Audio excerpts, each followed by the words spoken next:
Hi, and welcome to another episode of Hot Takes with me, the Silver Fox. A new poll has put the Conservatives on their lowest poll rating since 1978. Although, ironically, the following year they went on to win the election, so perhaps that isn't such a bad thing. However, this poll does come with a caveat. And that is, it was Ipsos Mori. And that, as we know, is a company that is so pro-SNP, it has got its head firmly stuck up the backside of Humza Yousaf. And so we can't really take these figures at face value. But I do think that there are challenges for the Tories, not least of which, of course, is reform, which seems to be taking a lot of old school Tories away from the modern left-wing Tory party, which seems hell-bent on abandoning the basic principles of conservatism in order to chase some woke lefty agenda that it thinks is good for the country. It clearly isn't. Get woke, go broke seems to be the mantra, and that shows to be true time and time again. We are pandering to idiots. The wise must stay silent in case they upset the foolish. It's a sad world in which we live. But we'll take a look at these figures, even though they may well be very, very much of an outlier. Here goes.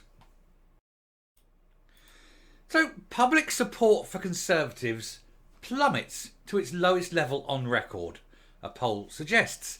Now, it may be true, it may, but I don't think it's going to be as bad as all that, considering it is an Ipsos Mori poll, and we know, where their allegiances lie. So this may not just be a poll to show how bad the Conservatives are doing. It may be a poll designed specifically to uplift the hearts of the SNP, who are, after all, also doing just about as badly as they ever have. The survey by Ipsos found just 20% of the public would vote for the Tories at the next election. It's the lowest tally since the polling company was founded in 1978.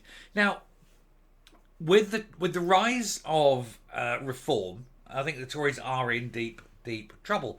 There's also the fact that the last time there was an election and the Tories won, a lot of people weren't voting Tory. They were voting Boris Johnson. And then they had this very, very public backstabbing, this falling out. What they did was basically delegitimise the government almost overnight and impose, against the will of the British people and against the will of the Conservative Party members, Rishi Sunak as leader. Remember, Sunak is there not because the British people wanted him to be Prime Minister, and not even that the Conservative members wanted him to lead the party. He's there simply because a very small cabal of MPs at Parliament, Tory MPs, wanted him. And that has got to be wrong, when not even your own party members get a vote on who is the next leader. I think it goes to show that the Tory party are finished in terms of this election, because Sunak is not popular. He's not popular across the country, obviously, but he's not even popular within his own party. And that is why the Conservatives have done this shift. They're trying to move themselves, and they shouldn't. They should stick to their core values and get an actual Conservative to lead the party. That would be nice. That would make a change. There hasn't been one really since 1990.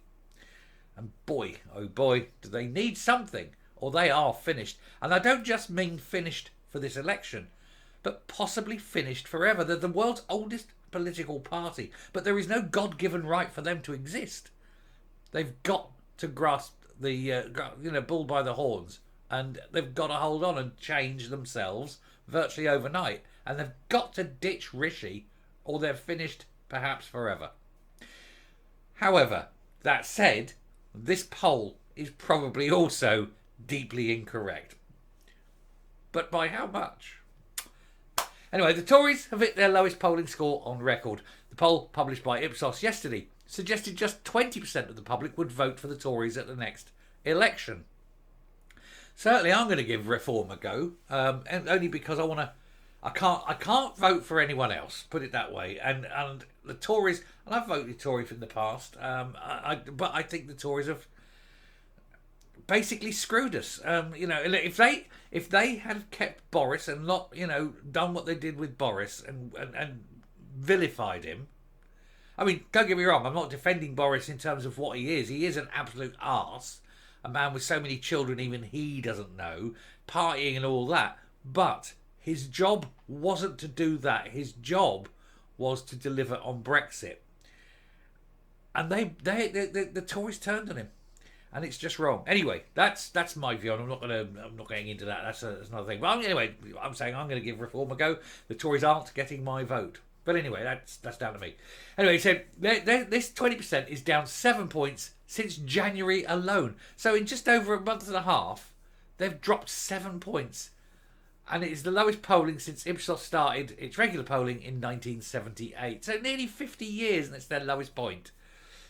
The figure is even lower than the 23% recorded in December 22, shortly after Rishi Sunak replaced Liz Truss as Prime Minister. It puts the Conservatives 27% behind, or 27 points behind Labour, which is on 47%. It is all over unless they do something. They've got to ditch Rishi, and they've got to ditch Rishi now. They've got to ditch Rishi now and get someone in that isn't Rishi, that can coalesce the party around them. Not going to win the election, but they may reduce the pain, soften the blow. Ipsos' previously low score for the Conservatives was 22%, recorded by John Major in December 1994 and May 95, only a few years before Tony Blair's landslide win in 1997. And boy, look at the damage that did. The slumping Conservative support follows a series of bad headlines for Sunak at the start of 2024, and they're only going to get worse. These include he lost the vote last night in the House of Lords, didn't he, over Rwanda? So the boats will keep coming. We'll keep having our culture diluted. Our borders are permeable. How can some little third world country have more secure borders than Britain? We need the Royal Navy up and down the channel every day, and pushing them back and pushing them back and pushing them back. And a French boat that picks up an immigrant, picks up these illegal immigrants. The moment it's picked up with a French ship, they're taking them to Britain. Anyway, another poll published by YouGov on Friday also had the Conservatives on 20% and gave Labour a lead of 26 points, further compounding the Prime Minister's woes. So maybe the 20% is right. If YouGov and Ipsos are both hitting it, who knows? Labour appeared to be weathering the storm caused by the Rochdale by-election. But even so, it isn't over yet for Labour.